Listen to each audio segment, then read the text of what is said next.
আমাদের মৃত্যুর পরে হিসাব দিতে হবে। আমরা কখনো চাই না 20 কোটি মানুষের হিসাব আমি তার কাছে ক্ষমা চাওয়া সম্ভব।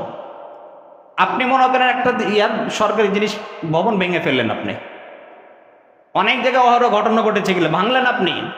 এই ভবনটা তৈরি করতে যতগুলো টাকা খরচ হয়েছে, প্রত্যেক 20 কোটি মানুষের ট্যাক্সের টাকা কোনো খরচ হয়েছে, ঠিক না?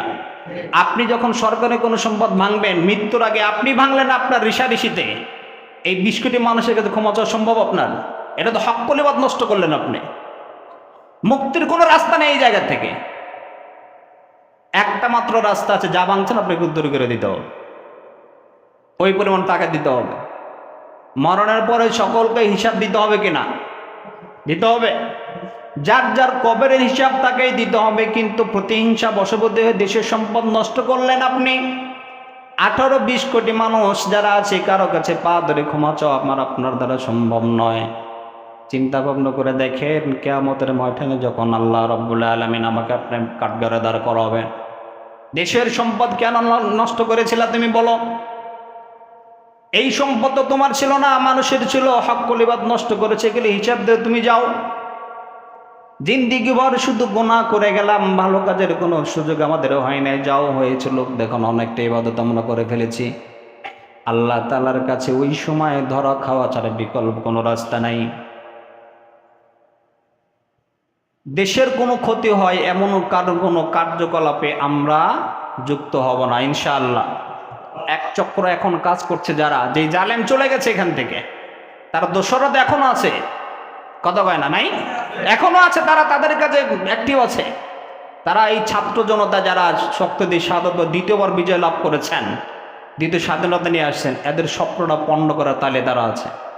আমরা ইচ্ছায় অনিচ্ছায় তাদের এই কাজটা আগায় দেব না কখনো। গতকাল দেখলাম মিরপুরে ডাকাত ধরা পড়ছে 10 জন, টুকাই লীগ।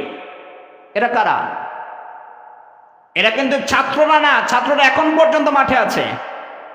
যারা দেশপ্রেমিক ওরা এখনো মাঠে আছে, জায়গায় জায়গায় পাহারা দিচ্ছেন, ট্রাফিকের কাজ করছেন। এরা দেশপ্রেমিক। আর এক দল আছে চাটুকার, এরা অন্যের বাড়ি ডাকাতি করা, চিন্তা করে তালে আছে। একটা স্বপ্ন, তারা যেটা লালন করছে এটা যেন পণ্ড করে দেওয়া হয়, এই মানুষকে বোঝানো যায় আগে আমরা ভালো ছিলাম। এদের এই চক্রান্তে আমরা পা দেব না ইনশাআল্লাহ। ইন্না ফাতাহনা লাকা ফাতহাম মুবিনা। আল্লাহ রাব্বুল আলামিন বলেন, হাবিব আপনাকে বিজয় দান করেছে, প্রকাশ্য বিজয় দান। এটা অনেক কষ্টের সাধ্যের বিনিময়ে আসছে। বিজয় দিলাম, আপনার পূর্বের পরের সমস্ত গুনাহ আমি আল্লাহ তাআলা মাফ করে দিলাম। সুবহানাল্লাহ। সাধারণ ক্ষমা ঘোষণা করেছেন আল্লাহর পয়গম্বর। 15 জন ব্যক্তি ছাড়া আমরা যারা আছি, আমরা দেশকে যারা ভালোবাসি, দেশের সম্পদ আমরা হেফাজত করব, ক্ষমা সুন্দর দৃষ্টিতে দেখব। যারা আল্লাহ এবং আল্লাহর রাসূলকে যারা গালি দিয়েছেন, আল্লাহ এবং আল্লাহ রাসূলের বিধান কিনে যারা কটাক্ষ করেছে, আল্লাহ রাসূল ওই সময় মাফ করে নাই। যে 15 জনের কথা আছে ইতিহাসে, হাদিসের ভিতরে আসছে, ওই 15 জন সকলে আল্লাহ এবং আল্লাহ রাসূলকে নিয়ে কথা বলেছেন, বাজে মন্তব্য করেছেন, বেদা আল্লাহ রাসূল মাফ করে দিয়েছেন, মাফ করে দেন নাই। বাকিগুলো এরকম ছিল না। আমরা বলি যারা এবং আল্লাহ রাসূলকে নিয়ে কটাক্ষ করবো, আমরা তাদেরকে ক্ষমা করব না, তাদের কোনো মাপ নাই। আল্লাহ আমাদেরকে বুঝদান করেন। আগামী বাংলাদেশ, ইসলামের বাংলাদেশ, আগামী বাংলাদেশ কোরআন সুন্নাহর রাজনীতি হোক, আমরা চাই কি চাই না? এমন একটা দল চাই, এমন একটা শাসক চাই যারা কোরআন সুন্নাহর পথে বাংলাদেশকে এগিয়ে নিয়ে যায়, দুর্নীতিমুক্ত একটা বাংলাদেশ গড়বে ইনশাআল্লাহ। আমরা ওই দলের সাথে থাকবো ইনশাআল্লাহ। 17 বছর খায়া গেছে, আর একজন 17 বছর ধরে না খায়া। এই ধরনের মানুষের কাছে আমরা চাই না। আমাদের বাংলাদেশটা এমন চাই যে বাংলাদেশটা হবে সোনালী বাংলাদেশ। বাংলাদেশের যেই সম্পদ আল্লাহ তাআলা নিয়ামত দিয়ে দিয়েছেন, এই সম্পদ এখনো যদি যেই পরিমাণ ঋণ আমরা আছি, 2-4-5 বছর লাগবে ঘুরে দাঁড়াতে, যদি দুর্নীতি কমে যায়। এই দুর্নীতি মুক্ত একটা বাংলাদেশ গড়ার আল্লাহ তাআলা আমাদেরকে তৌফিক দান করেন। যারা এর সাথে থাকবে ওই লোকটাকে আমরা সামনে আগিয়ে দেবো ইনশাআল্লাহ।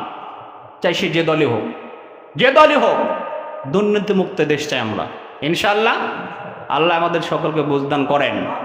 এই দেশকে ভালোবাসা, আল্লাহ রাসূল হিব্বুল ওয়াতান মিনাল ঈমান, দেশকে ভালোবাসা ইমানের একটা অঙ্গ। দেশকে ভালোবাসা ইমানের অঙ্গ। দেশের কোনো ক্ষতি হোক এই কাজ আমরা কেউ করব না ইনশাআল্লাহ। আল্লাহ তাআলা আমাদেরকে বুঝদান করেন।